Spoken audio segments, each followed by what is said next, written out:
Hi, my name is David Green-Morgan and I'm Managing Director of Real Capital Analytics in Asia Pacific. We're a property technology company that collects transactional information in 172 countries around the world.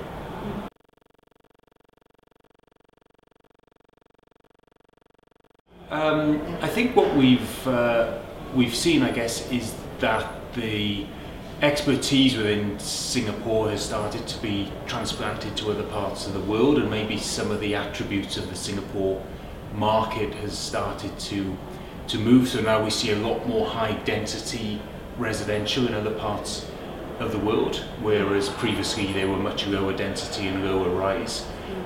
So in that regard, I think Singapore is sort of exporting some of its particularly residential expertise, but also within the retail markets. You're right, retail has been a Singaporean speciality for many years, but now we're seeing some of the initiatives within the Singapore retail market move to other parts of the world, particularly as groups like CapitaLand have developed retail malls in China and in other parts of the world as well. So you're starting to see those dynamics play out.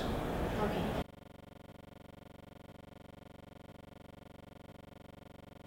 That's a tough question. I think in terms of advice to follow is that there's an awful lot of expertise and experience within the Singapore real estate community. So I think try and learn as much as you possibly can from the people that are already in Singapore, because a lot of them have been overseas already and brought a lot of expertise and experience back to Singapore. I guess the advice not to follow is probably don't try and climb the ladder too quickly, because a lot of the things you learn in your first few years of employment will be very beneficial for you as you move forward. So don't try and move too quickly, but really get a good understanding of real estate within Singapore first, and then if you are internationally minded, take that experience with you around the world, because the world is moving increasingly quickly, particularly in real estate, because access to information has become a little easier, and so you can track markets around the world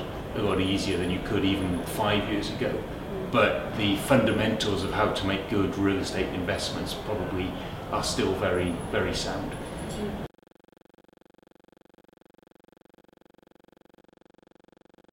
Good question. I think probably is not to follow the crowd too much. Make sure that you're confident in your own decision making, because a lot of people have lost money just by following other people's examples, rather than necessarily having a lot of faith in their own either underwriting standards or faith in their own experience and intelligence to follow what they see as the right trend or the right investment decision.